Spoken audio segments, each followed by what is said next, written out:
abonne-toi, like et partage.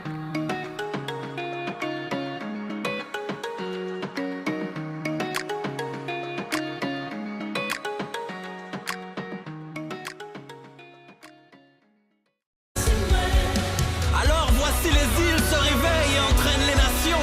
La lumière du ciel éclaire toutes ces régions où un peuple attend de recevoir sa gloire à profusion. Il envoie le feu du réveil, le phare s'allume et éclaire tout l'horizon. Sa lumière se propage dans le cœur du peuple qui se lève pour briller dans un tourbillon. Ce tourbillon, c'est le mouvement de l'esprit qui secoue les fondements pour bâtir une armée qui sert sans condition. Le réveil, c'est maintenant.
Alléluia. Le Seigneur le fait dans ma vie. Dans ma vie, Plus aucun délai. plus aucun délai, Je reçois mon miracle. le Seigneur le fait. Dans ma vie, dans ma vie. On peut acclamer le Seigneur ce matin, alléluia, et donner gloire à Dieu. Fais vraiment une grande acclamation au Seigneur. Une grande acclamation, non, c'est pas encore sérieux. Tu as envie en 2026. Alors, fais une acclamation au Seigneur. Donne-lui gloire en tout. Élève le nom de Jésus en toutes choses. C'est lui qui mérite la gloire, les élévations, les éloges. Il est le Seigneur des Seigneurs. Amen. Bénis ton voisin ce matin avant qu'on entre dans la parole. Bénis ton voisin ce matin. Souhaite-lui les meilleurs vœux pour l'année 2026. Que la grâce, la faveur de Dieu soit sur vous tous. Vraiment, vous tous, vous tous, vous tous, vous tous, vous tous. Le Seigneur bénit, vous bénit. Le Seigneur vous bénisse. Le Seigneur vous bénisse richement au nom de Jésus. Recevez la bénédiction du Seigneur. Amen. Alléluia. Vous pouvez prendre place. Ok, bienvenue donc en cette année 2026. Déclare, j'ai passé l'année. Hein? Ouais. Vous avez vu tous les problèmes qu'il y a eu le jour même de la fin d'année, le 31? C'est le signe en fin de compte que le diable a relâché des esprits de mort et des esprits de guerre. Des esprits de mort, des esprits de guerre. Mais il y a une grâce pour ceux qui sont devenus le refuge de Christ. Ni la maladie, ni la guerre, ni les poisons, ni les divisions ne t'atteindront au nom puissant de Jésus-Christ. J'ai vu le témoignage d'une jeune fille, j'ai même publié ça en story, qui était dans le feu en Suisse et qui explique en fait qu'un jeune homme qui était à côté d'elle, pas un chrétien comme toi, a pris une croix qu'il avait sur lui. Et il a commencé à prier. Elle dit au journal télé, quand elle prend la croix, elle commence à parler de Jésus. Le gamin commence à parler de Jésus, de l'aider. Le feu tourne autour de l'enfant et le feu ne le touche pas. C'est elle qui dit. Elle voit le feu autour de lui et le feu ne l'atteint pas. Non.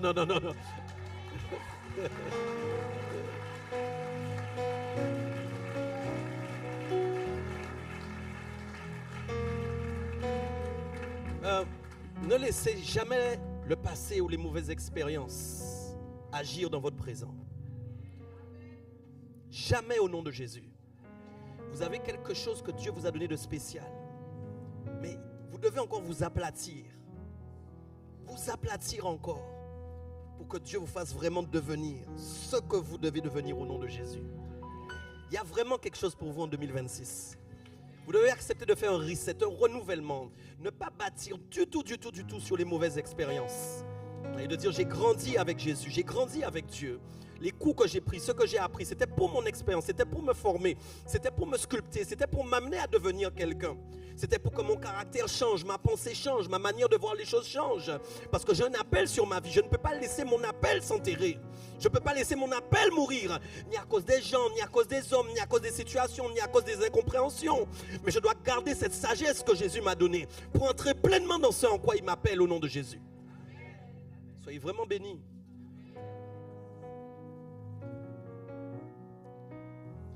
Le Seigneur a donné une vision pour cette église en 2026. Je vais la déclarer ce matin à tous ceux, en tout cas peut-être vous n'étiez pas là avec nous, vous n'avez pas pu être là le 31, mais ce n'est pas grave. Mais dis avec moi, ce n'est pas grave. Parce que tu es dans cette vision au nom de Jésus. Ok? Le Seigneur a déclaré que pour l'année 2026, le véritable Guadeloupe est dans la saison de la folie de Dieu. Ok? La folie de Dieu, ça veut dire quoi? Ça veut dire que Dieu va combattre ta raison. Dieu va combattre tes raisonnements. Dieu va combattre ton intelligence. Dieu va combattre ta façon à toi de voir les choses. Il n'acceptera pas que tu raisonnes, il n'acceptera pas que tu agisses avec l'intelligence. Mais il veut que tu agisses par la foi. Il veut que tu fasses tomber ta réflexion. Il veut que tu arrêtes de réfléchir comme un homme normal, un être humain normal. Parce que tu as reçu une semence spéciale, de quelque chose que tu n'avais pas avant. Tu ne peux pas être la même personne, tu ne peux pas être le même homme, la même femme. Tu as reçu une semence de la part de l'Esprit de Dieu. La semence que tu as reçue de la part de l'Esprit de Dieu, c'est le Saint-Esprit. Et quand le Saint-Esprit habite dans la vie de quelqu'un, on ne peut pas considérer que la vie reste normale. On ne peut pas vouloir vivre des choses normales. On ne peut pas accepter que notre vie c'est un train-train, c'est un quotidien qui est parsemé de planning, de planification, où on vient juste à l'église le mardi, le vendredi et le dimanche et c'est tout. Notre vie doit radicalement changer. Notre vie doit avoir un changement profond. On doit vouloir devenir des fous et des folles de Dieu. Qu'est-ce qu'un fou et une folle de Dieu? C'est une personne en fin de compte qui a la raison du royaume. On change ta raison humaine et on la transforme en raison du royaume. La raison du royaume c'est quoi? C'est quand les hommes pensent que quelque chose est normal, est légitime, que c'est comme ça que ça doit se passer, mais que Dieu vient tout chambouler.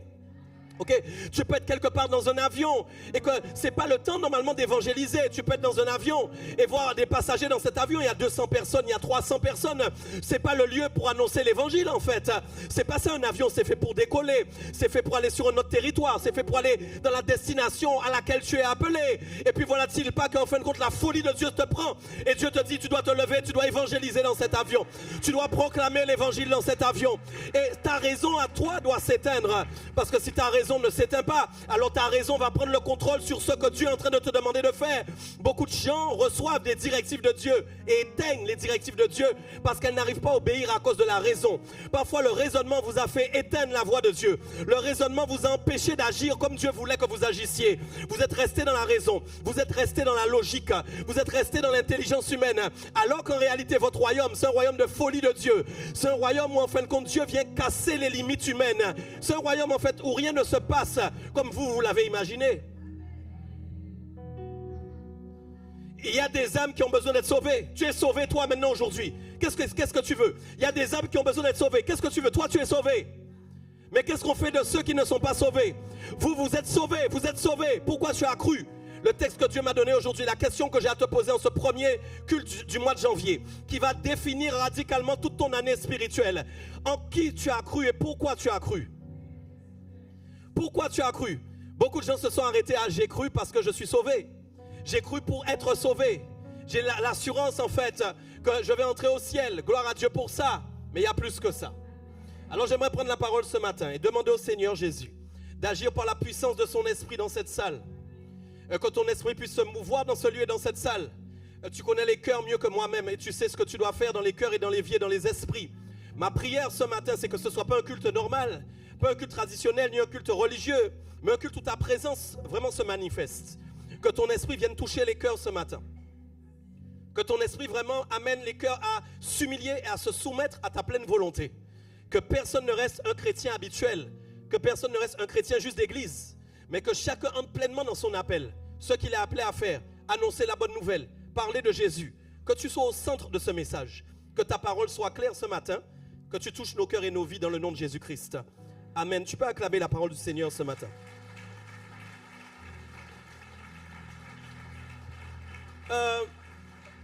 Je disais le 31, j'ai pris beaucoup de temps avant de mettre cette phrase, la folie de Dieu. J'ai dit, Seigneur, c'est vraiment cette phrase-là que tu veux que je mette, la folie. J'ai dit, les gens déjà quand les gens entendent folie, déjà ils ont peur. Mais j'ai pas peur que de déclarer, tu dois avoir un esprit de folie. Pas celle qui emmène à l'hôpital, non. Mais la folie de Dieu. La folie de Dieu. Il y a dedans de l'audace, il y a dedans du courage, il y a dedans de la foi. Ok? Et beaucoup de gens ont oublié pourquoi ils ont cru. Ce matin, je veux te rappeler pourquoi tu as cru. Voilà ce que dit la parole dans Marc 16, versets 17 à 18. Voici les miracles qui accompagneront ceux qui auront cru. En mon nom, ils chasseront les démons. Ils parleront de nouvelles langues. Ils saisiront des serpents. S'ils boivent quelques breuvages mortels, il ne leur fera point de mal. Ils imposeront les mains aux malades et les malades seront guéris. Je vais vous montrer quelque chose. Ce jeune homme qui était dans le feu n'est pas un chrétien qui parle en langue. Ce n'est pas un chrétien qui va à l'église évangélique tous les dimanches. Mais à un moment précis, il est dans une situation. Une situation difficile. Une situation où tout lui dit, tu vas mourir aujourd'hui. Des gens sont en train de brûler à côté de lui. Des gens sont morts déjà. Il n'y a pas d'issue possible. C'est la mort. Il est comme dans une fournaise enflammée. Et ne voilà-t-il pas qu'il fait une chose que d'autres n'ont pas fait? Vous savez, on peut dire Seigneur, Seigneur parce qu'on a peur, mais ce n'est pas parce qu'on croit.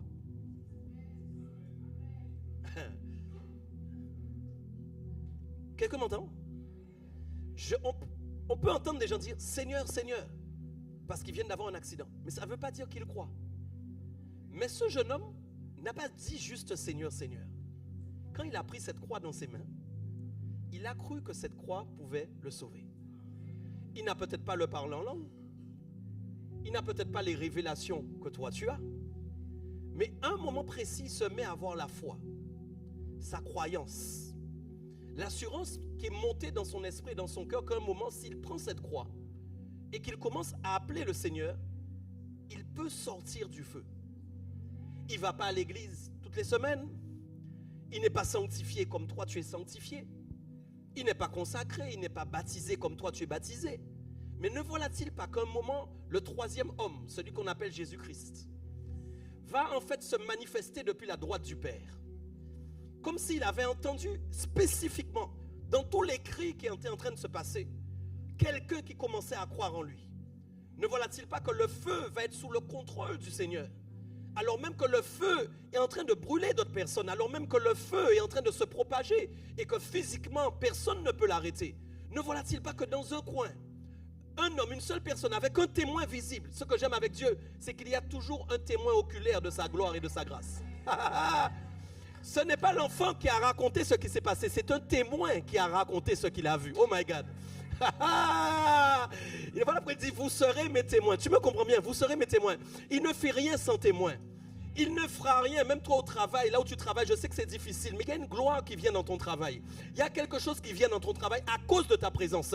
Des témoins oculaires verront en 2026 que vous marchez avec Christ, que vous avez reçu quelque chose de spécial pour libérer les captifs au nom de Jésus.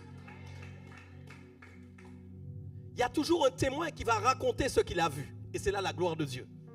Ce n'est pas la personne elle-même qui pourrait raconter, parce qu'on pourrait dire il ment. On pourrait dire en fait il raconte ça, ce sont des balivernes. Mais quand quelqu'un qui est extérieur à la situation vient témoigner de ce qu'elle a vu, oh là là là là là là. Alors là tout le monde se tait, tout le monde commence à écouter. Et elle dit ça au journal. Parce qu'il faut qu'il y ait des milliers d'auditeurs qui entendent ce miracle-là. Il y a plein qui vont rigoler, qui vont dire, oh c'est juste une chance qu'elle a eue, c'est la chance qu'elle a eue. Mais il y a d'autres qui vont se dire, mais qu'y a-t-il avec ce Jésus? Qu'y a-t-il avec ce Seigneur? Comment est-ce possible que le feu est tourné autour de cette personne? Parce qu'il a fait une chose, il a cru. J'aimerais te dire que vous chrétiens, vous avez oublié la puissance de la foi, vous avez oublié la puissance de la croyance. Vous avez oublié que en fait, vous n'avez pas cru simplement pour être sauvé. Et en fin de compte, je vais aller plus loin avec vous. Pourquoi vous avez cru? Souvent les gens vont dire nous avons cru en fin de compte d'abord pour être baptisés. C'est la première étape et c'est la vérité. Vous avez cru pour être baptisé. Vous avez cru en fin de compte pour être sauvé. C'est vrai non? Dis-moi un bon amen si tu es d'accord. Mais oui, tu as cru pour être sauvé. Ok? Et j'aimerais te dire quelque chose, c'est fait, tu es sauvé. Ah, mais non, t'es pas sérieux, non. Mais non, t'es pas sérieux. Je parle à des sauvés là, des gens sauvés. C'est les gens sauvés qui me disent ce amen là. Ça c'est... Hey, tu es sauvé, il n'y a pas de problème. Personne ne peut venir devant toi, même l'enfer, dire mais tu n'es pas sauvé, tu peux rester debout et dire non, non mon gars, je suis sauvé au nom de Jésus. Même si j'ai pris des coups, même si tu me frappes, même si des fois tu as atteint certaines choses, même si tu as atteint certains objectifs, écoute-moi bien, je suis sauvé. Je suis sauvé. Je crois en Christ, je l'ai accepté comme Seigneur et Sauveur. Il n'est plus à la croix. Oh non, il est ressuscité le 3e jour. Je crois en celui qui a vaincu la mort. Je crois en celui qui a lavé tous mes péchés. Et je marche dans une vie de sanctification et de consécration. Je marche dans l'obéissance à la parole de Dieu. Tes histoires de péché, par contre, ne m'intéressent pas. Si tu es dans une vie sale, si tu es dans une vie corrompue, c'est à toi de gérer ça avec ton salut. C'est que tu prends des risques avec ton contrat. Mais sinon, tu es sauvé. Et puis alors là, voilà-t-il pas qu'en fait de compte, les années passent et puis les chrétiens vivent les mêmes choses. Ils vont recevoir le petit message du pasteur le dimanche. Ils vont recevoir la louange. Parfois, ils n'arrivent même pas à louer. Les gens louent à leur place. Parfois, tu attends que des pierres qui sont dehors devant l'entrée de l'église louent à ta place. Alors qu'en fait, tu devrais déjà être en train de louer, de l'adorer. Tu devrais être en train de te rouler par terre. On devrait voir tes vêtements sales. On devrait te voir en train de crier. On devrait te voir en train d'adorer d'une manière particulière. Et puis, on a cru, on est sauvé. On a cru, on est sauvé. Mais on ne vit rien dans la croyance.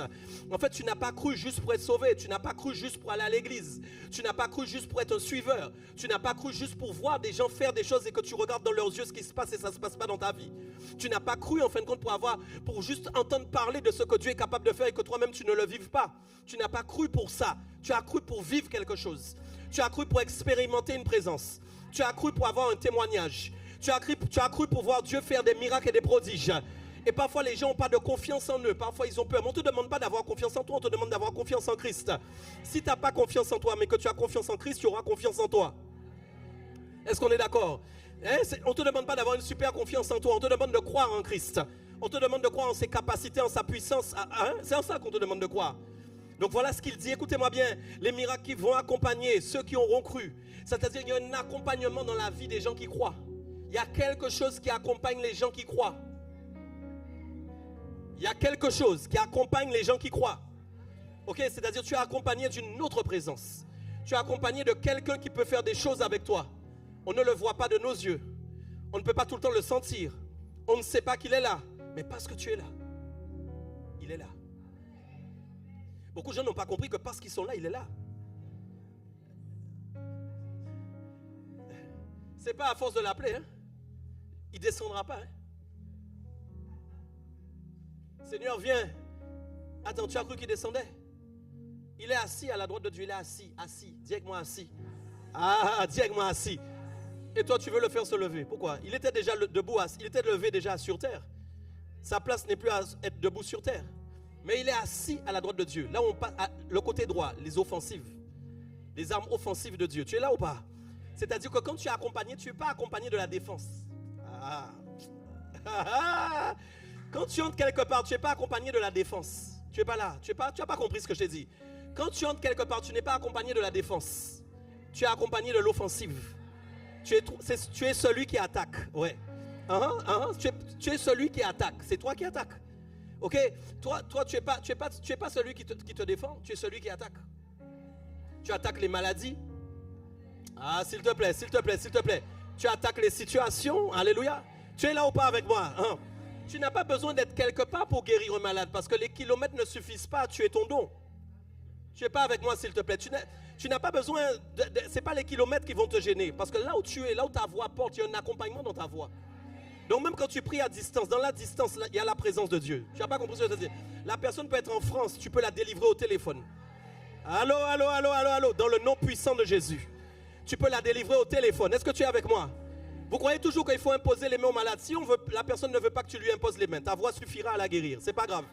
L'apôtre Paul même a dit à Timothée, ne te précipite pas d'aller imposer les mains. Ça veut dire qu'il ne croyait pas en fait que l'imposition des mains était la seule possibilité de pouvoir guérir quelqu'un.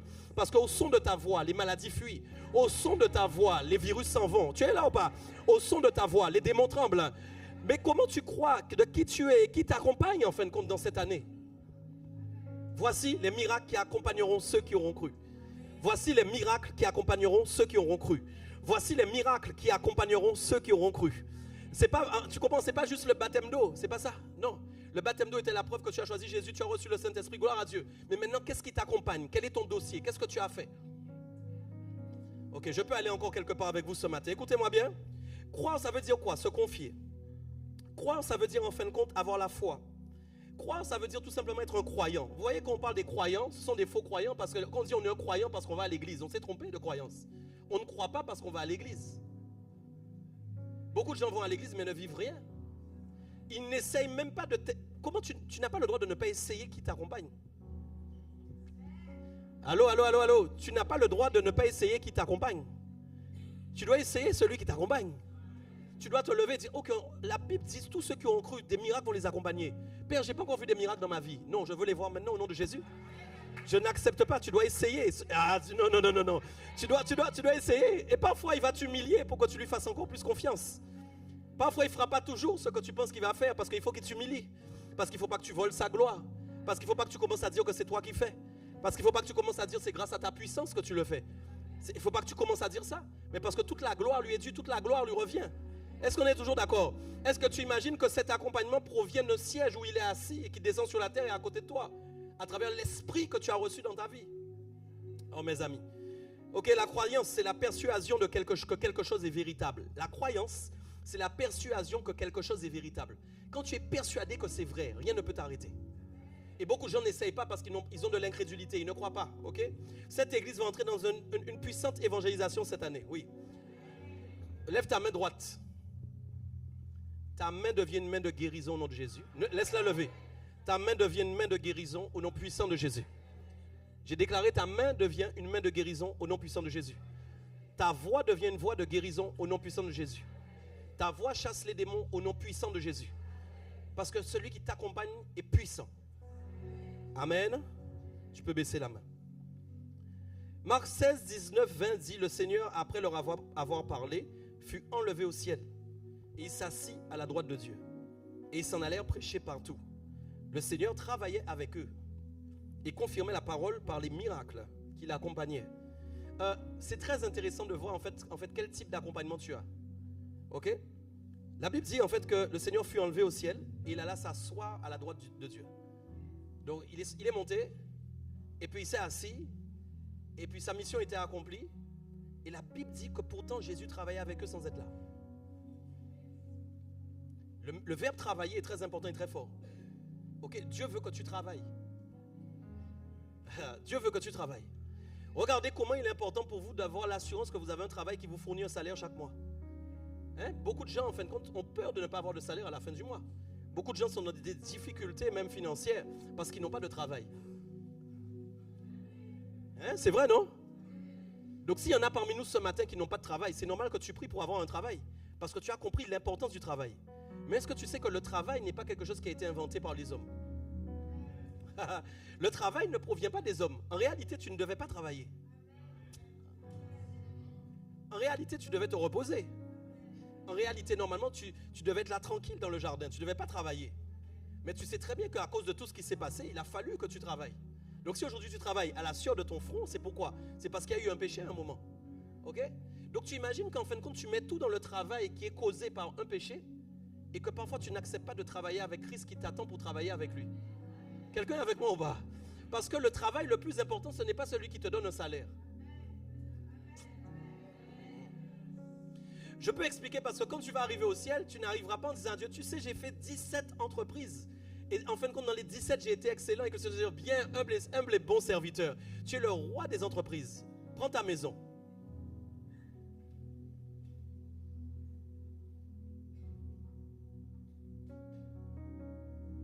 Tu as besoin de travailler parce que Dieu sait que tu dois manger.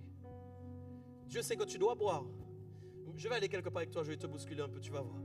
Regarde bien, regardez bien, je vous ai dit, votre travail est important, c'est vrai, mais je vais te dire, tu vas te fâcher. Il y a des choses auxquelles tu espères que tu n'auras jamais.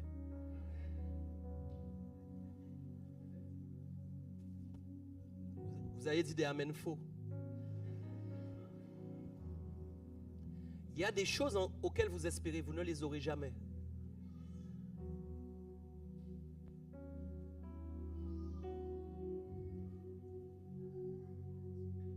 Ne pensez pas en fait que parce que Dieu est Dieu et que nous sommes ses enfants, que tout ce que nous demandons, nous allons avoir. Je prie que tu meurs sans déception. Le problème c'est qu'il faut comprendre, il faut savoir quoi faire pour mourir sans déception. Beaucoup de gens meurent avec des déceptions parce qu'ils ne savaient pas ce qu'il fallait faire pour pouvoir mourir sans déception. Moi là, je ne vais pas mourir avec déception. Ah non, oh que non. Oh que non. Moi accepter des déceptions parce que j'ai pas eu la voiture dont je rêvais. Moi accepter en fin de compte des déceptions parce que j'avais l'impression que dans mon potentiel et la carrière que je pouvais faire, je pouvais devenir un grand manager riche. Et alors je meurs avec des déceptions. Non, j'ai eu des aspirations, mais j'ai mis d'abord le travail du royaume en priorité. Et j'ai dit que comme je prends soin des choses de Dieu, il prend soin de mes affaires, donc obligatoirement il m'emmènera là où il veut m'emmener. Je n'ai pas toujours besoin de déclarer des choses sur ma vie. Tu deviendras riche, tu seras le premier, tu auras la plus grande entreprise, etc. Des déclarations futiles qui n'amènent pas en fin de compte ce que Dieu veut amener réellement dans ta vie. Je vais aller avec toi quelque part. Regardez bien quelque chose. Il a été enlevé au ciel et d'un seul coup les gars s'en allèrent prêcher partout. Mais c'est pas quand il part normalement qu'on doit aller prêcher, c'est quand il est là. Dans la logique des choses. Vous avez déjà vu des équipes de basket et puis le coach n'est pas là le jour des All-Star Games. Ça n'existe pas. Vous avez déjà vu des matchs de football et puis Didier Deschamps n'est pas là lorsqu'il joue contre l'Italie. Ok, quand normalement l'équipe va faire les grandes compétitions, les coachs sont là. Vous dites pas amen, je ne sais pas. Les coachs sont là, non. Mais lui, qu'est-ce qu'il fait le coach? Il part quand il faut aller bosser. C'est quand maintenant ils vont prêcher que lui il part et il monte à la droite de Dieu. Pourquoi? Parce que sa puissance ne réside pas dans le fait qu'il soit présent. Il n'est pas dans une puissance comme tout. Vous voyez la folie de Dieu, c'est ça. C'est que normalement on doit être sûr qu'il est. C'est pourquoi d'ailleurs les disciples étaient en problématique. Ils disaient mais si tu pars on fait quoi maintenant? On fera quoi? On va faire quoi? Puisque tu n'es pas là, on va faire quoi? C'est pas maintenant qu'on pourra aller prêcher. Mais ne t'inquiète pas, si tu crois dans la puissance de la croix. Écoute-moi, la foi matérialise la présence de Jésus comme s'il était là alors qu'il n'est plus là. La foi fait exister Christ comme s'il était encore sur terre alors qu'il n'est plus sur terre. La foi amène les caractéristiques de Christ sur la terre alors qu'il n'est plus là. La foi ramène la puissance de Christ comme s'il était encore là sur terre alors qu'il n'est plus là. La foi réactive tout ce que Christ pouvait faire comme s'il était là en chair et en os. En réalité, Christ n'est jamais parti, il est toujours resté. En fin de compte, ce qui est parti, c'est sa structure humaine, mais en réalité, son esprit est resté. Voilà pourquoi il l'a envoyé pour que vous puissiez tous le recevoir et que vous soyez tous remplis d'esprit pour que vous soyez sûrs que Christ est là. Christ en moi, c'est l'espérance de la gloire. Christ en moi, c'est ma capacité à faire ce que Christ a fait avant moi. Christ en moi, c'est ma capacité à faire plus que ce que Christ a fait avant moi parce qu'il est mort avant moi. Tu n'es pas là ou pas? C'est la vérité. Ok? Donc c'est maintenant que les gars vont prêcher. Et la Bible, ce que j'aime avec la parole de Dieu que j'aime, qui est très intéressant, tu dois comprendre ça. Il dit le Seigneur travaillait avec eux. Voilà ce qui est bon. Le Seigneur travaillait avec eux. Je veux que tu comprennes que quelqu'un qui a la foi, c'est quelqu'un qui est assuré que Christ est en train de travailler avec lui. Alors quand tu te lèves pour pouvoir prêcher l'évangile à quelqu'un, n'aie pas peur, Christ va travailler avec toi. Quand tu te lèves pour aller guérir un malade qui est passé devant toi, tu dois avoir la foi que Christ va travailler avec toi. Quand tu vois quelqu'un qui est dans une chaise roulante, n'aie pas peur de lui dire lève-toi et marche, parce que Christ va travailler avec toi. Je veux que tu puisses vaincre la peur. Je veux que tu crois vraiment en celui qui habite en toi, qui est puissant et qui est fort et qui n'a pas changé. Les mêmes miracles qu'il faisait, il va les faire avec toi. La même puissance qu'il utilisait, il va l'utiliser avec toi. Ah. Tu dois abaisser tes normes humaines pour hausser les normes du ciel. Amen. Écoutez ça. Le psaume 44:4 dit « Ce n'est pas par leur épée qu'ils ont conquis le pays. Ce n'est pas par leurs bras qu'il les a sauvés. C'est ta droite et ton bras et la lumière de ta face car tu les aimais. C'est ta droite. » Vous avez entendu la puissance de la droite? Ce n'est pas avec ton épée que tu es aiguisé que tu vas tuer les gens. En fait, tes ennemis, pardon. Non, mais c'est sa droite qui va combattre tes ennemis au nom de Jésus. J'aimerais te dire que celui qui est à la droite, c'est celui qui passe à l'offensive. Ok? Tu n'es pas appelé à être pacifiste. Allô? Et ça, je veux briser, je veux lier tout esprit de passivité dans ta vie au nom de Jésus. Beaucoup de gens sont devenus passifs. Ils subissent.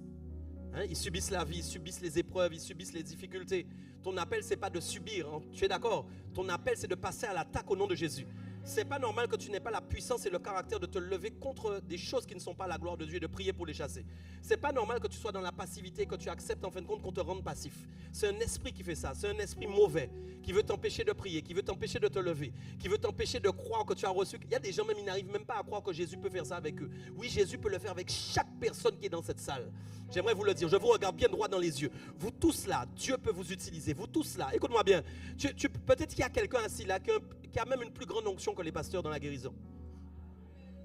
Allô? Non, mais je vous parle sérieusement. Les gens ont cru que c'est seulement les pasteurs, seulement les leaders qui ont...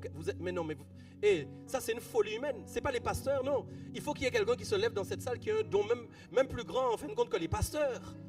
Dans un domaine précis. Pourquoi? Parce que tu as un appel précis pour quelque chose que tu as à faire. Les pasteurs n'ont pas tout. Les amis, non. Ne laisse pas le diable partir avec tes amens en 2026. Regarde bien, je peux aller encore. Regardez bien.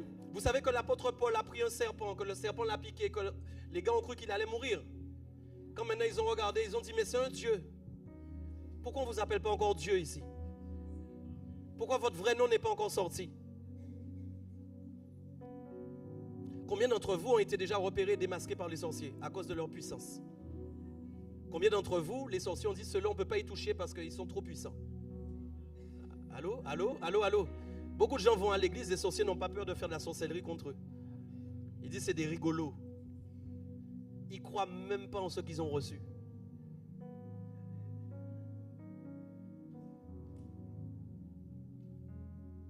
Le sorcier même sait, le sorcier a peur de Dieu. Parfois il croit en Dieu plus que le chrétien. Mais quand il voit en fin de compte que les chrétiens ne croient même pas en leur puissance, il n'a pas peur d'eux.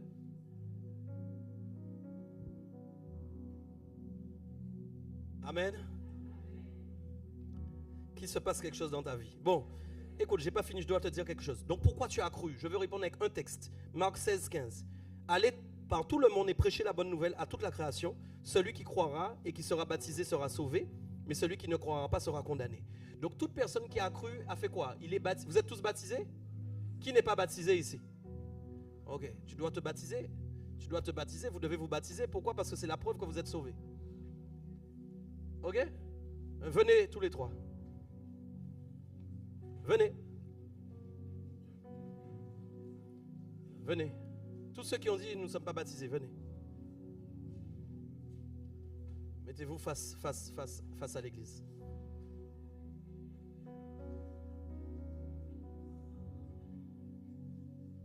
Ah ben on va faire des baptêmes bientôt. Tu peux acclamer le Seigneur.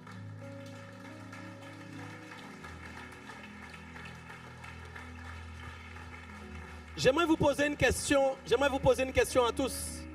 Pourquoi vous n'êtes pas encore baptisés? Tu crois depuis combien de temps? Ça fait combien de temps que tu crois que Jésus est Seigneur? 1 an. 1 an. Ça fait combien de temps? Depuis longtemps, je sais pas. Toi, tu peux même pas dire les années. Ça fait combien de temps, madame? 2 mois. 2 mois. Vous, ça va, c'est correct. Combien de temps? 5 mois. 5 mois, ça passe. Combien de temps? Longtemps. Hein? Longtemps aussi. C'est pas normal. Et toi? Depuis que je suis né. Tu crois en Christ depuis que tu es né? Ah, toi, on va te secouer aujourd'hui même. Ok, toi? 4-5 ans. 4-5 ans, ça va pas non plus. Moi, c'est depuis le mois de mai de l'année dernière. Ça commence à faire long. Bon. Alors, restez là. Ceux qui auront cru, ils feront quoi? Ils seront baptisés et ils seront sauvés. Moi, j'ai pas envie de vous baptiser. On ne baptise pas par envie. C'est-à-dire, je ne me dis pas un matin avec Pasteur Bruno, oh tiens, c'est génial si on fait des baptêmes aujourd'hui. Mais les baptêmes, on les fait à partir du moment où les gens croient. Donc vous tous ici, si vous avez cru, c'est pas normal que vous ne soyez pas encore passés dans l'eau. Donc maintenant, vous savez aujourd'hui, donc là on a une session de baptême qui est très grande. Hein? Mais maintenant je veux aller quelque part avec vous. Restez, restez, c'est votre jour aujourd'hui.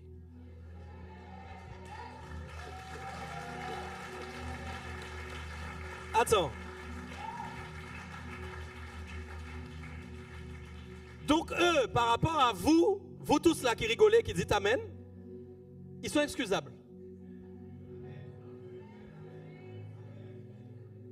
Parce qu'ils sont à la première étape de leur vie. Même si certains, ça fait trop longtemps, on est d'accord. Mais en gros, ils sont à la première étape où ils ont cru, ils doivent être baptisés et ils sont sauvés. Amen, est-ce que ça va toujours? Donc maintenant, ça veut dire qu'une fois qu'ils seront passés par les eaux du baptême, parce qu'ils ont cru, ça, ils sont chrétiens, et puis ils vont venir à l'église, et puis ils vont vivre leur chrétienté normalement, comme vous, et rien d'autre n'a changé. C'est pas ça que vous allez vivre. C'est vraiment pas ça que vous allez vivre. Et d'ailleurs, vous savez quoi? Je prophétise sur vous que vous allez rendre jaloux toute l'église. Ouais. Parce que vous allez leur montrer c'est quoi quand on a la foi. Vous allez leur montrer. Vous allez montrer à cette église que des gens qui viennent d'être baptisés sont puissants dans le Seigneur. Restez là, ne bougez pas. Restez là. Je peux aller avec vous ou pas? Maintenant, je vais vous parler, église qui dit Amen. 1 Corinthiens 7, versets 17 à 21. Écoutez bien. Écoutez ce qui est dit. Seulement que chacun marche selon la part que le Seigneur lui a faite, selon l'appel qu'il a reçu de Dieu. Donc quand on dit à quelqu'un de marcher selon sa part, dis avec moi sa part. Toutes ces personnes ici, ils ne le savent pas encore, mais ils ont une part du Seigneur qui est enfouie, qu'ils ne connaissaient pas tant qu'ils n'avaient pas Jésus. Est-ce que tout le monde me comprend? J'ai dit, tu as une part de quelque chose que Dieu t'a donné. Je peux expliquer c'est quoi le mot part? La part, c'est l'appel. Quand on dit la part, on dit c'est l'appel. Je vous donne un exemple simple. Il y a les gros mangeurs, il y a les petits mangeurs, il y a les moyens mangeurs. Les gros mangeurs, quand ils voient le gâteau, ils disent donne-moi la grosse part. Ça, c'est l'appel de son ventre. Il a dit donne-moi une lichette, un tout petit fin. C'est l'appel de son ventre. Est-ce qu'on est d'accord? Tu es là ou pas? La part, c'est quoi? La part, c'est pas quelque chose qui les met en concurrence. Mais la part, c'est quelque chose qui permet à chacun de faire quelque chose, de travailler pour le royaume. Ça veut dire, vous travaillez tous ici? Qui ne travaille pas parmi vous? Tu ne travailles pas encore, que la grâce vienne? Ok, les autres, tu ne travailles pas encore, que la grâce vienne? Mais en réalité, même si vous ne travaillez pas sur le plan financier, même si vous n'êtes pas encore, comme on dit, épanoui sur le plan du travail, ça ne veut pas dire que vous n'avez pas de travail. En réalité, toute personne qui commence à croire comme ces personnes-là, qu'est-ce qui se passe? Dieu, en fin de compte, a un travail à leur donner à effectuer. Et nous tous chrétiens, nous sommes hypocrites, parce que parfois, ça fait des années que nous sommes convertis, mais nous ne travaillons pas pour le Seigneur. Allô, commence à me dire amen bien sérieusement. C'est-à-dire, nous parlons du royaume, nous parlons de Dieu, mais nous ne travaillons pas pour le Seigneur. Et c'est ça le vrai problème. Le réveil, il ne peut pas venir s'il n'y a pas des travailleurs du ciel. Donc eux, tous qui sont là, ils doivent comprendre que quand ils vont passer par l'eau, ce n'est pas simplement pour être sauvés, non. C'est parce qu'ils doivent comprendre que chacun d'entre eux a un appel. Peut-être que, elle, je ne sais pas, c'est dans le monde de l'entrepreneuriat. Peut-être que lui, il a quelque chose pour prêcher l'évangile à des jeunes et qui vont être touchés. Peut-être que madame a quelque chose pour de l'intercession. Peut-être que lui, il a quelque chose pour la guérison, et ainsi de suite, et ainsi de suite. Ils ont un appel, ils ont une part que Dieu leur a faite et qui doit contribuer à l'avancement du royaume. Est-ce que ça va toujours? Dis-moi amen si tu es d'accord. Je vais vous montrer qu'est-ce qui vous empêche de travailler pour le royaume. Restez là toujours. C'est ainsi que je l'ordonne dans toutes les églises. L'apôtre Paul a dit dans toutes les églises. Maintenant, je vais aller quelque part avec toi. Quelle que soit l'église où tu vas, ce n'est pas l'église qui crée ton appel. Aïe, aïe, aïe, aïe, aïe, aïe, aïe, aïe, aïe, aïe. Il y a des gens, ils changent d'église parce qu'ils disent, ici, on ne me fait pas entrer dans mon appel assez vite. Ils ont l'impression que s'ils vont dans une autre église, ce sera plus vite. Tu t'es trompé, non. Paul a dit qu'il leur donne dans toutes les églises cette parole.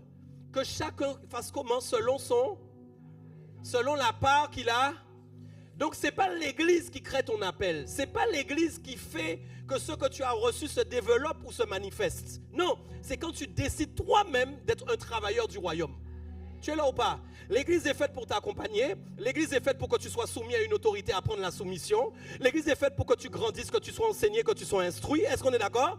Mais ce que Dieu t'a donné, ce n'est pas une église qui va le confectionner. Oh mes amis, ce n'est pas une église qui va le concevoir. Ce n'est pas à cause de moi que son appel va se manifester. Non, non, ce n'est pas vrai. C'est parce que Dieu a décidé, avant qu'elle naisse, qu'elle avait un appel et quelque chose à faire pour le royaume des cieux. Est-ce que tu me comprends bien?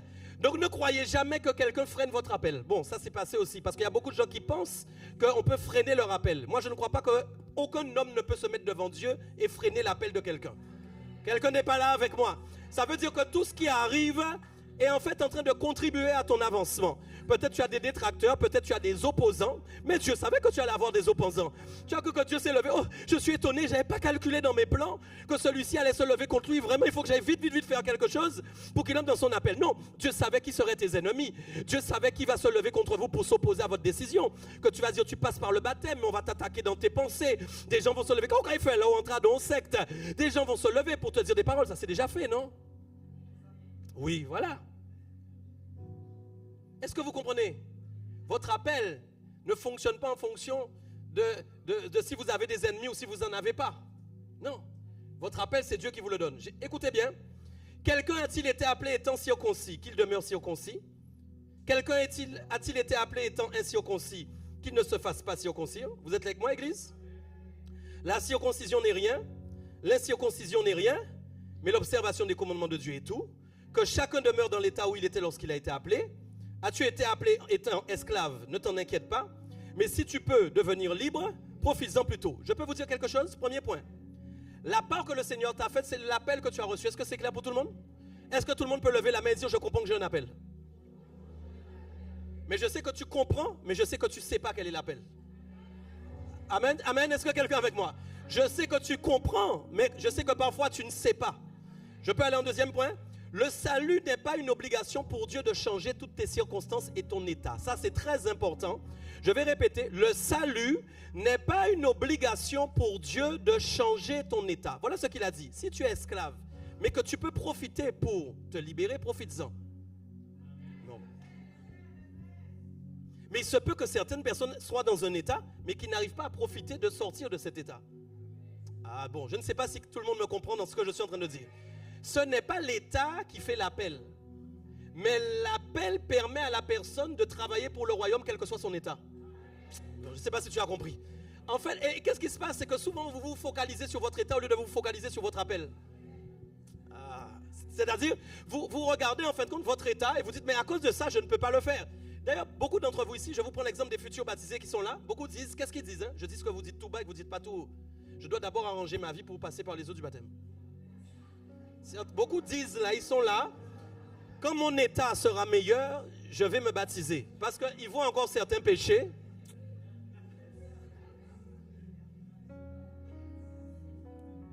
Vous voyez qu'un état d'esprit qu'on a avant même d'entrer dans les eaux du baptême peut perdurer dans notre vie de foi. Combien d'entre vous, soyez honnêtes là, soyez honnêtes, levez la main. Avant de vous baptiser, vous avez dit ça. C'est-à-dire, vous êtes dit, ah non, mais il faut que je sois mieux. Levez la main, je veux faire un sondage. Levez la main, soyez honnêtes. Vous êtes dit, ah ouais, il faut. Regardez les mains, vous voyez? Et je suis sûr qu'il y a d'autres qui ne lèvent pas les mains, vous mentez. C'est-à-dire, et vous savez, je peux aller avec toi ou pas? Est-ce que je peux aller avec toi? Parfois, en fait, c'est une façon de vivre qu'on a. C'est un mindset, un état d'esprit. C'est-à-dire, on pense toujours que pour que les choses se fassent, il faut que tout soit bien fait. Tu dois briser ça au nom puissant de Jésus. Pourquoi? Parce que ton état, tu ne peux pas l'améliorer sans l'appel et la grâce. Ton état, tu ne peux pas l'améliorer. Tu ne peux pas l'améliorer toi-même. Tu vas améliorer ton état, pas prendre Jésus plutôt. Parce que tu n'as pas besoin de Jésus à ce moment-là. Si toi-même, tu peux t'améliorer, pourquoi tu as besoin de Christ? Si toi-même, tu dois améliorer ta vie pour entrer dans ton appel, non, non. Même des combats que tu as dans ta vie, je ne sais pas, que tu as l'impression que c'est dur à... Rentre dans ton appel au nom de Jésus. Parce que l'appel va te pousser à te sanctifier. L'appel va te pousser à te consacrer. L'appel va te pousser à avoir une vie correcte. Sinon, ça veut dire que tu es un malade mental. Il y a pire, il y a ceux... Tu imagines, mais il y a ceux qui entrent dans leur appel. Même parfois, ils ont des vies, tu ne sais même pas la vie, même si tu te demandes si c'est un païen ou si c'est un chrétien.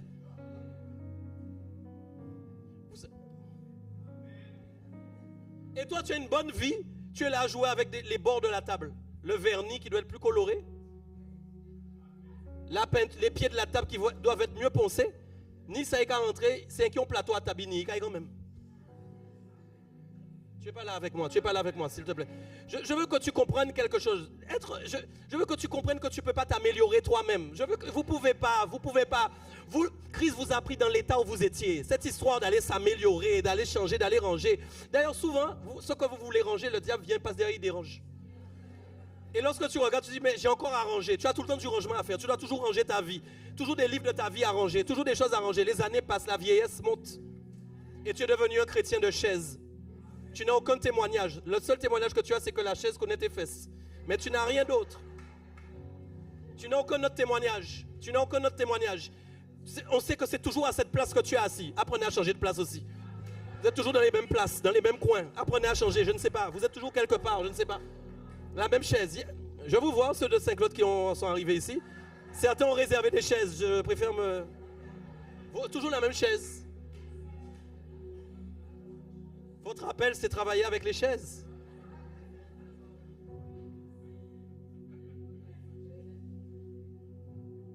Ton état,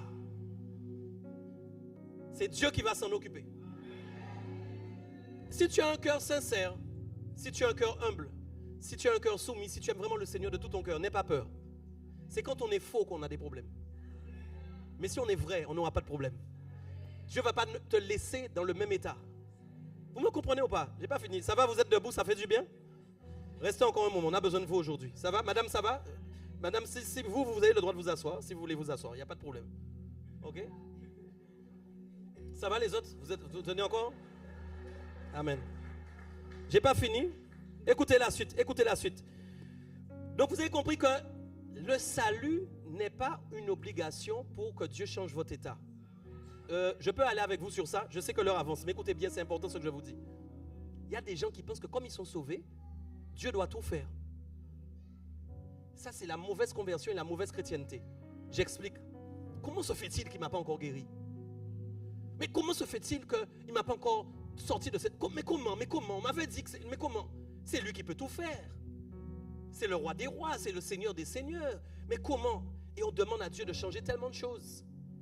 Mais Dieu dit juste une chose, mais je veux juste que tu travailles pour moi. Arrête de te soucier de ton état. Je vous dis quelque chose, écoutez. Écoutez la suite.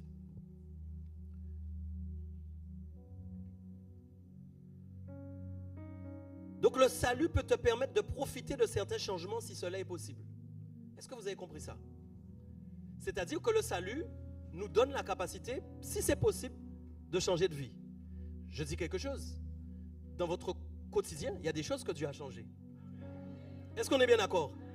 Il y a des choses qui étaient mauvaises, qui n'étaient pas à sa gloire, que Dieu a changées. Est-ce qu'on est d'accord? Mais il y a encore des choses dans votre vie. Pourquoi Dieu ne l'a pas encore fait? Peut-être que c'est la famille, peut-être que c'est les finances, peut-être même... Je vais aller plus loin, il ne faut pas avoir peur. Peut-être même tu es malade, peut-être tu as du diabète. Pourquoi tu n'es pas guéri?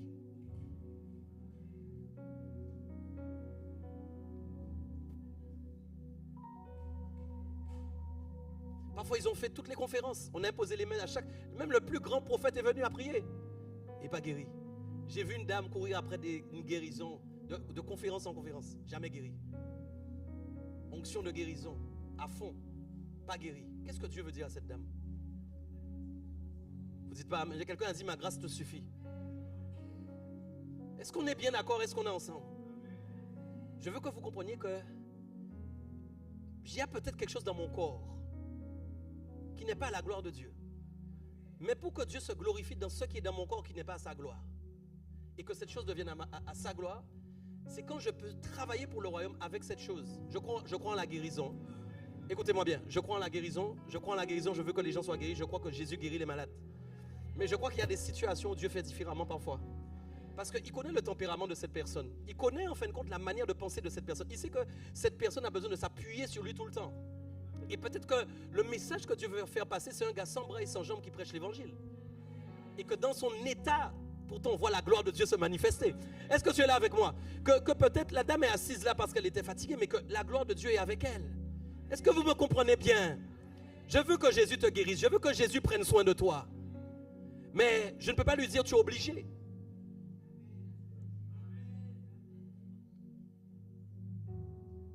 On est ensemble? Je termine et je vais prier.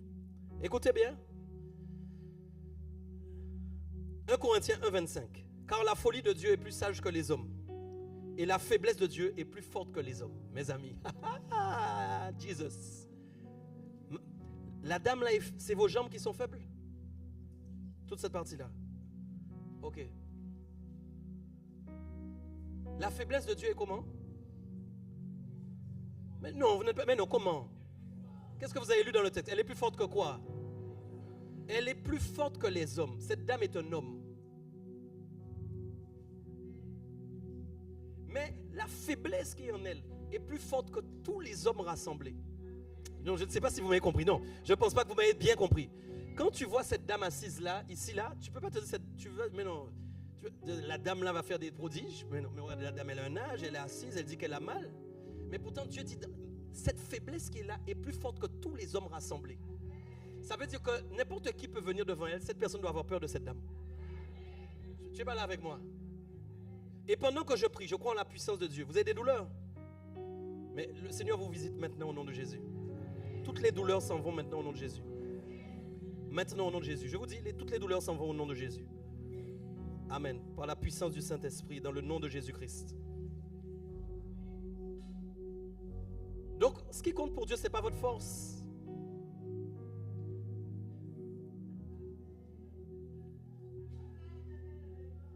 Voyez les gens, voyez comment on peut réfléchir. Il y a deux manières de réfléchir et je termine sur ça. Il y a une manière de réfléchir qui est, il faut que j'ai plus de force pour y aller. Beaucoup de gens réfléchissent comme ça.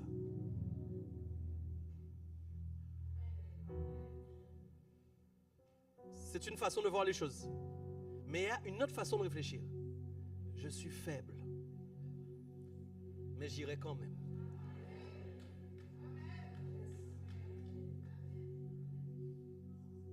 C'est aussi comme ça qu'on fait face à la vie. C'est comme ça qu'on fait face à la vie, à cette vie. Toutes les fois, on a voulu vous coucher dans le lit. Toutes les fois, on a voulu même que vous vous suicidiez. Ouais, toutes les fois où on a voulu que vous ne vous releviez jamais. Pourtant, qu'est-ce qui a fait que vous vous êtes levé? Parfois, c'était vos enfants qui vous ont poussé à vous lever. Parfois, c'est pour votre famille que vous vous êtes levé. Mais aujourd'hui, vous avez Christ en vous. Ce n'est pas simplement pour votre famille que vous vous levez. Vous vous levez parce que vous croyez que celui qui habite en vous a vaincu le monde. Celui qui habite en moi a vaincu le monde. Il n'y a aucun virus qui va me terrasser. Il n'y a aucune maladie qui va me terrasser. Non. Je ne mourrai pas par maladie au nom de Jésus. Non. Non, je ne mourrai pas par maladie. Non, au nom de Jésus. Je ne mourrai pas par accident au nom de Jésus. Non. Je vais mourir en train de dormir sur mon lit. Parce que Jésus a dit une chose, le Fils de l'homme n'a pas où reposer sa tête. Ça veut dire qu'il n'est pas question que ni maladie, ni incident, ni accident te couche au nom de Jésus. Parce que tu es un travailleur du royaume des cieux. Oh, je te dis, tu dois recevoir ta part ce matin. Nous sommes des travailleurs du royaume des cieux. Est-ce que quelqu'un m'entend bien? Et je vais te dire quelque chose, il n'y a pas d'ascédique au ciel. Il n'y a pas d'arrêt de travail. Aïe, c'est maintenant que j'ai envie de prêcher là. Écoute-moi bien. Il n'y a pas d'arrêt de travail. Il n'y a pas d'arrêt de travail au ciel. Tu m'entends bien?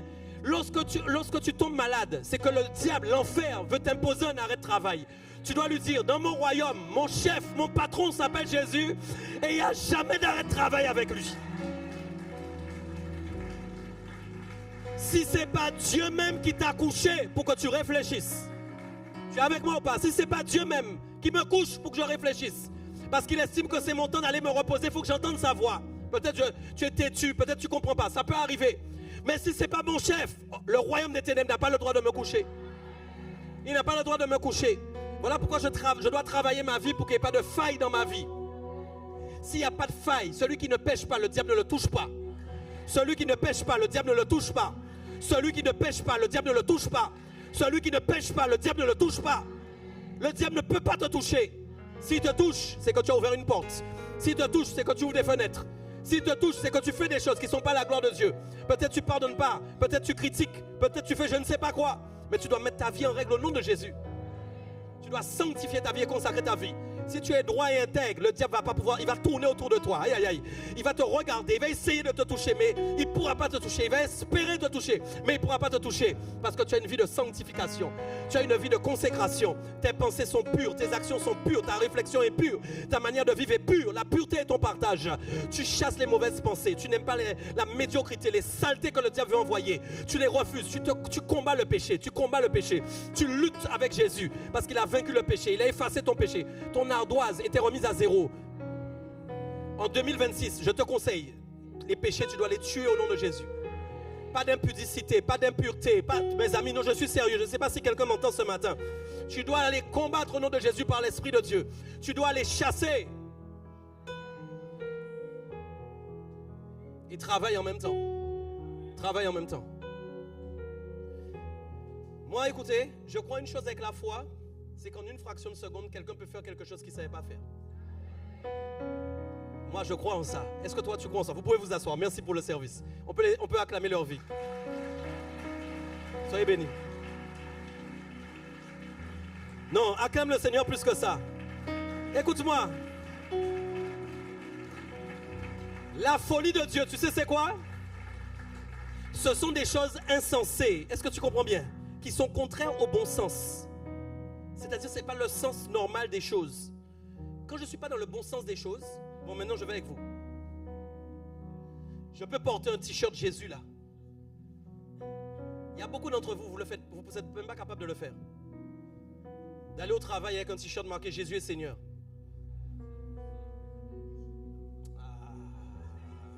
Oui, il y a ceux qui sont capables. Mais que ceux qui sont capables pour ceux qui ne sont pas encore capables. Tu peux tenir ta Bible dans ta main et rentrer au McDonald's avec. On doit voir marqué que c'est la Sainte Bible, c'est la Bible de ce que tu veux. Tu n'es pas là avec moi ou pas? Tu ne dois pas chercher les choses raisonnables, les choses qui vont dans le bon sens. Dieu est à l'envers. Dieu est à l'envers. Tu ne dois pas chercher la raison. Tu dois agir par la foi. Tu dois vraiment manifester ton positionnement. Qui tu es, tu dois montrer ça au monde. Tu dois montrer ça au monde entier. Tu dois parler de Jésus là où, n'importe où, tu dois parler de lui. Tu dois annoncer l'évangile. C'est ta vocation, c'est ton appel, c'est ta destinée. On peut se lever, amen. C'est ta destinée, c'est ton appel, c'est ta vocation. Est-ce que quelqu'un est d'accord avec moi? C'est ton appel, c'est ta vocation. L'idée Sholomasa Karabosa. C'est ton appel et c'est ta vocation. Je sens le Seigneur vouloir faire quelque chose ce matin, amen, dans la vie de plusieurs, amen. Lève les mains vers le ciel ce matin. Yebo Salabo Santa Karadolo Sotokolo Bashaka. Père, nous te prions en ce matin. Notre prière vraiment, c'est que l'église, le véritable Guadeloupe, vraiment soit équipée. Tu veux équiper cette église, tu veux équiper des hommes et des femmes. Et Père, tu leur demandes de se positionner pour toi ce matin. Ils ne sont pas juste des chrétiens d'église, mais des hommes et des femmes qui ont reçu un appel de distinction. Oui, vous êtes distingués à cause du royaume des cieux. Oui, votre distinction, c'est de vous distinguer dans le monde. Oui, votre distinction, c'est de montrer au monde qui vous êtes. De montrer que Jésus est Seigneur, de montrer que Jésus est vivant. Est-ce qu'on est bien d'accord? De montrer que le Seigneur est votre Seigneur. De montrer que celui qui vit en vous est plus fort que le monde. Il a vaincu le monde. De montrer que celui qui habite en vous, vous n'allez pas le cacher, mais vous allez le révéler, vous allez le déclarer. Montrez votre positionnement sans avoir de peur. La peur n'est pas votre partage. La crainte n'est pas votre partage. Votre seul partage, c'est de manifester Christ, de parler de Christ Jésus. Et je prie pour cette église de véritable Guadeloupe en tant que leader ce matin. Je déclare, Père, que tu rends cette église comme une église de témoins. Tu rends cette église comme une église de disciples. Des hommes et des femmes qui vont propager la bonne nouvelle. Des hommes et des femmes qui vont propager l'évangile. Père, merci, tu as dit qu'ils sont beaux les pieds de ceux qui annoncent l'évangile. Merci Seigneur pour cette bonne nouvelle qui vient dans la vie des gens. Merci pour cette bonne nouvelle qu'ils annoncent par leur voix, par leur parole. Seigneur, tu as parlé de l'état ce matin. Et parfois nous sommes axés sur notre état. Mais Seigneur, ce matin, nous nous défocalisons de notre état au nom de Jésus. Et nous entrons dans notre appel. Que chaque membre de l'église, le véritable Guadeloupe, entre dans son appel. Il y a des musiciens dans cette salle qui ne sont pas encore entrés dans leur appel. Il y a des intercesseurs dans cette salle qui ne sont pas encore entrés dans leur appel. Mais vous allez entrer dans votre appel. Il y a des dons de guérison. Au moment où je parle, je sais que l'onction est dans ce lieu. Ce n'est pas seulement dans les choses visibles. Ce n'est pas seulement dans les manifestations, non. Mais dans le monde invisible, quelque chose se passe maintenant. Il y a des choses qui sont relâchées sur vos têtes. Il y a des choses qui sont relâchées dans vos cœurs. Il y a quelque chose qui vient dans votre vie de la part du Seigneur Jésus. Dieu t'appelle. Ton temps est arrivé, Église le véritable, de te lever parce que tu es porte-parole. Tu as été mandaté dans cette région. Tu es mandaté dans cette région. Tu peux prier aussi en même temps. Tu es mandaté. Oh, tu es mandaté. Il y a des voix qui vont se lever pour adorer. Oui. Oh, des voix qui vont se lever pour louer le Seigneur. Amen. Des voix qui vont se... Je sentais dans mon esprit le 31. Il y a des manteaux de prédicateurs. Chataketakata. On y va, David. Il y a quelque chose ce matin. Je sais que le manteau de la prédication de l'évangile là, vient sur vous. Vous êtes des prédicateurs de l'évangile. La bonne nouvelle doit sortir de ta bouche. Lima solo basata. La bonne nouvelle doit sortir de ta bouche. Tu es appelé de Dieu. Aucun d'entre vous n'est à part. Aucun d'entre vous n'est mis de côté. Il y a cette grâce. Vous allez servir le royaume. Vous allez travailler pour le royaume. Vous n'êtes plus au chômage. Vous n'êtes plus au chômage. Vous n'êtes pas au chômage, Église le véritable Guadeloupe. Mais vous êtes appelés. Vous avez signé un contrat. Au moment où je prie, l'onction de Dieu vient dans ce lieu. Au moment où je prie, le feu du Saint-Esprit va se manifester ce matin. Au moment où je prie maintenant, le feu se manifeste dans les vies. Au moment où je prie maintenant, oh, les intercesseurs, les adorateurs, les prédicateurs, commence à recevoir. Il va donner ce feu. Il y a une onction qui vient cette année, dès le début d'année, comme des prémices. Il y a une onction qui vient ce matin dans cette salle. Ce matin même, recevez. Tous ceux qui doivent recevoir cette grâce, cette onction qui agit en vous, cette onction qui change les choses. Oh, Shatakalamosa. Ce matin, je crois vraiment en cette onction. Ce matin, je crois vraiment en ces manteaux. Ce matin, je crois vraiment qu'il y a des personnes qui vont travailler comme ils n'ont jamais travaillé. Recevez ce matin. Oh oui, le Seigneur a besoin de toi. Le Seigneur t'appelle à parler. Le Seigneur t'appelle à prêcher. Tous les prédicateurs. Oh, le rouleau du livre. Mangez le rouleau du livre. Mangez le rouleau du livre. Mangez le rouleau du livre. Mangez le rouleau du livre. Mangez le rouleau du livre. Mangez le rouleau du livre. Que le rouleau du livre descende dans ta gorge. Que la parole descende dans ta gorge. Pourquoi cette parole doit couler dans ta gorge? Parce que ta voix est la voix de l'évangile. Ta voix est la voix de la bonne nouvelle. Je vois un fleuve d'eau vive dans cette salle. Mes amis, il y a un fleuve d'eau vive. Vous êtes des porteurs de vie. Vous êtes des porteurs de vie. La vie est en vous. Je chasse la mort. Ce matin, je prends autorité. Comme votre leader, comme votre patron, comme votre couverture. Et je prie contre tous les esprits de mort, tous les esprits de découragement. Partez. Quittez ce lieu, quittez les vies. Esprit d'angoisse, esprit de peur, esprit de crainte, quittez les vies au nom puissant de Jésus. Nous craignons un seul, Dieu, l'Éternel des armées, Jéhovah Jireh. Je ne crains que lui, je ne craindrai que lui. Cette église ne craint que lui, cette église ne craint que lui. Nous ne craignons que lui. C'est notre Dieu à tous. C'est notre Dieu à tous. Il est le plus fort, il est le supérieur. Il est le supérieur, il est le plus fort en tout. Il n'y a aucun qui est comme lui. Et ce matin, Yedadagadona Soto. Oh, je prie dans le nom de Jésus. Recevez. Restez en prière, recevez ce matin. Oh, recevez, au moment où je passe, recevez ce matin. Recevez ce matin cette grâce, ce matin. Les dadododo, sadagamagado, le sheke. Loto, est-ce qu'on peut prier en langue? Loda degedo dagedo bachaka la bode. La masondo godo de rebosha. Dieu est en train de t'équiper. Je vois des équipements descendre. Je vois des armures descendre. Dieu est en train de t'équiper. Il y a un équipement de Dieu. Il y a quelque chose de Dieu. Oh, dans ce coin-là aussi, recevez. Dans ce coin-là aussi, recevez. recevez, recevez, recevez, recevez, recevez, recevez, recevez, recevez. Au moment où je passe, ça passe, ça passe, ça passe, ça passe. Ça passe, ça passe ici, ça passe ici, ça passe ici. Recevez, recevez. C'est comme un feu dévorant pour le servir, un feu dévorant pour travailler pour la gloire de Dieu. Oh, je travaille pour le ciel. Oh oui, vous travaillez pour le ciel, vous travaillez pour le ciel, vous êtes des travailleurs du ciel, vous travaillez pour le ciel. Oh, commence à le déclarer ce matin. Je travaille pour le ciel, c'est vrai. Vous êtes des travailleurs du ciel et la grâce est sur vous en abondance. La puissance du Saint-Esprit est sur vous en abondance. La grâce du Seigneur est sur toi.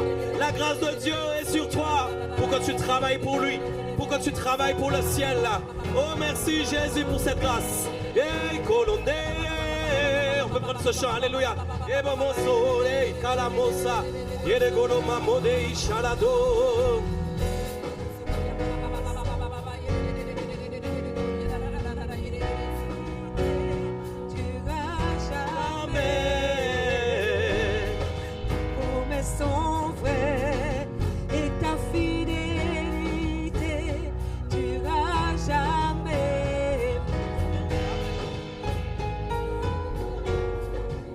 Tu peux adorer le Seigneur ce matin, rendre gloire à Dieu. Edaigo, Shalabosa. La joie du Seigneur est ma force. Oh, la joie du Seigneur est ma force. Hey, Kalalo, Shalababa, Yalado. Est-ce que tu peux lui donner gloire? Est-ce que tu peux l'élever pour ce qu'il fait dans ta vie? Amen.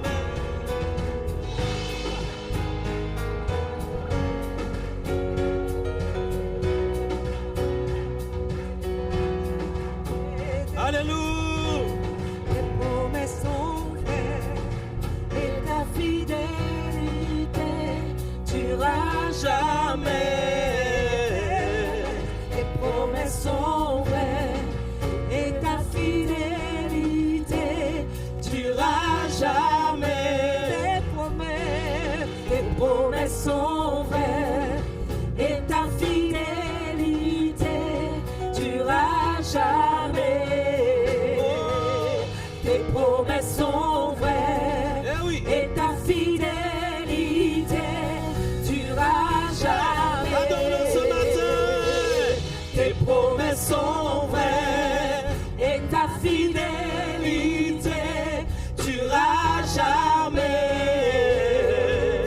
Tes promesses sont vraies et ta fidélité durera jamais. Tes promesses sont vraies et ta fidélité durera jamais.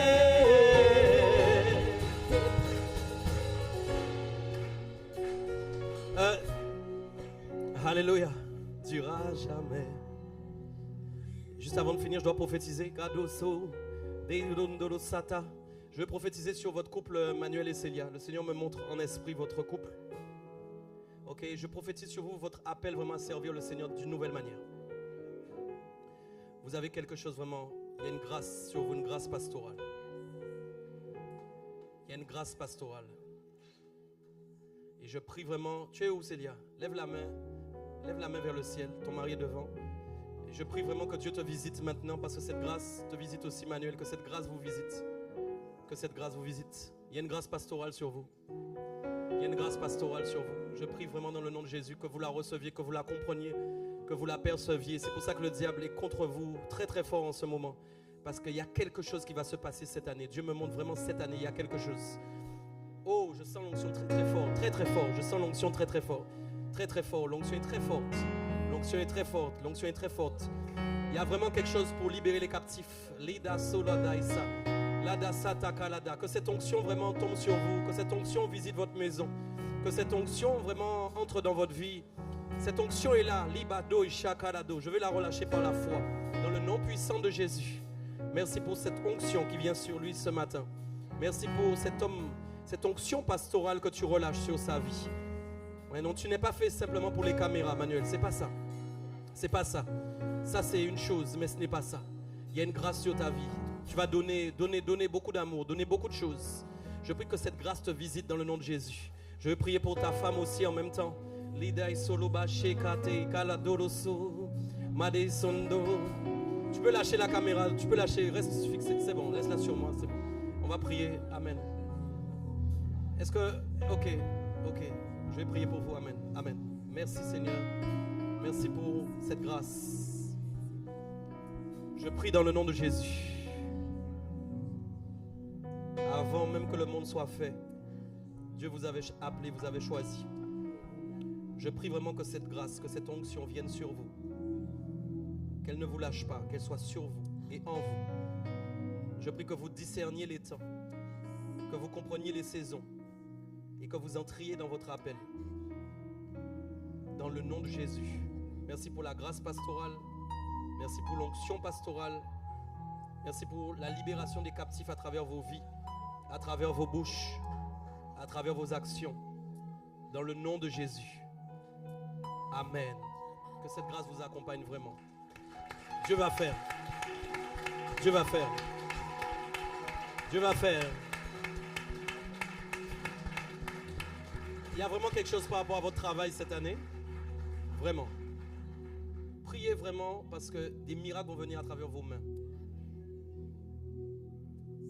Des gens vont vraiment voir votre témoignage. Priez vraiment fortement pour l'onction. Fermez les yeux un instant.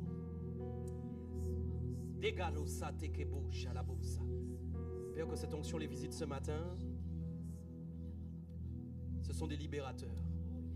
Ce sont des libérateurs. Des libérateurs. Des libérateurs. Que cette onction, telle que tu as dit, vous libérez les captifs. Les captifs dans le mental. Dieu me montre le mental, dans la tête. C'est une libération mentale que vous allez opérer. Il y a des chaînes dans le mental qui vont être brisées dans le nom de Jésus. Des chaînes de dévalorisation, des chaînes vraiment d'emprisonnement dans les pensées. Mais Dieu vous utilise à travers des mots, à travers des phrases, à travers des paroles. Dieu vous utilise. Dans le nom de Jésus. Est-ce que le prénom Luc, ça vous dit quelque chose? En Martinique? C'est qui cette personne? Il travaille dans le même domaine que vous. Il y travaille toujours.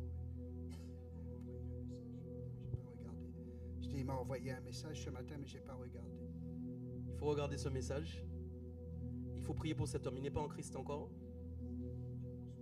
Mais Dieu va passer par toi. Ok? C'est pas un hasard. Je reçois ce prénom. Tu as reçu un message ce matin. Ok? Donc Dieu va t'utiliser pour lui parler. Ok? Et qu'il ait de l'impact en fin de compte là où il est aussi. Vous devez prier pour lui. Ok? Écoute le message qu'il t'a envoyé ce matin. C'est pas pour rien. Amen. Je prie encore dans le nom de Jésus que la grâce coule sur vous, que cette onction vienne sur vous dans le nom de Jésus. Au nom de Jésus-Christ, amen. Restez en prière.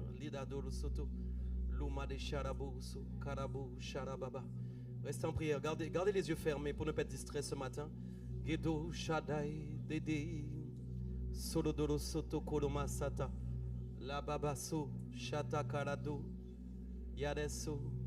Merci pour ce que tu relâches ce matin. Merci pour la grâce qui coule dans l'église ce matin. Merci pour là où tu emmènes cette église. Allez libérer les captifs, délivrer tous ceux qui ont besoin de délivrance. Merci Seigneur pour ce que tu fais. Alléluia. On peut acclamer le Seigneur ce matin.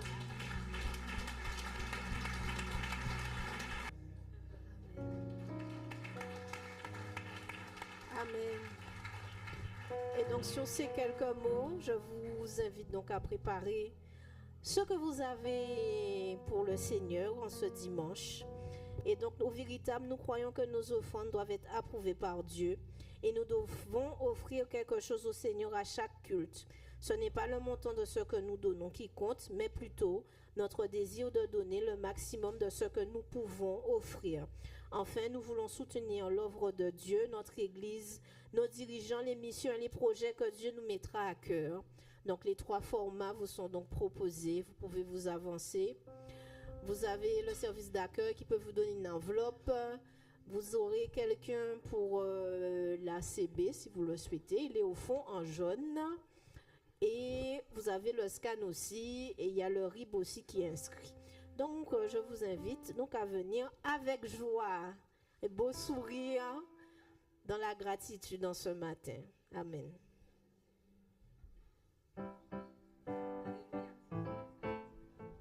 Bon, alléluia, je veux me réjouir. Même si on est un peu en retard, on va se réjouir en donnant les offrandes. Amen. Est-ce qu'on peut se tenir debout? Alléluia. Je veux me réjouir dans le Dieu de mon salut, en Jésus mon roi. Je veux me réjouir dans le Dieu de mon salut, en Jésus mon roi. Je veux me réjouir dans le Dieu de mon salut, en Jésus mon roi. Ah, je veux terminer ce temps dans la joie. Je veux me réjouir dans le Dieu de mon salut, en Jésus mon roi. Il rend mes pieds semblables à ceux des pécheurs. Il me fait marcher. Il me fait marcher sur les lieux élevés. Éternel est ma force.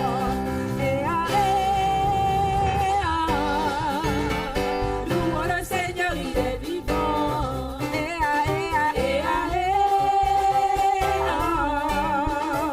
Louons le Seigneur, il est vivant.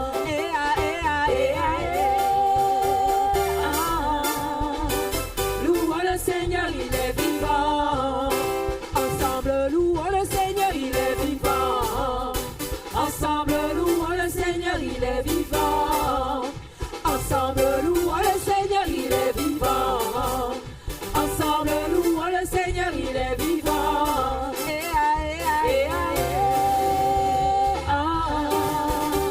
Louons le Seigneur, il est vivant.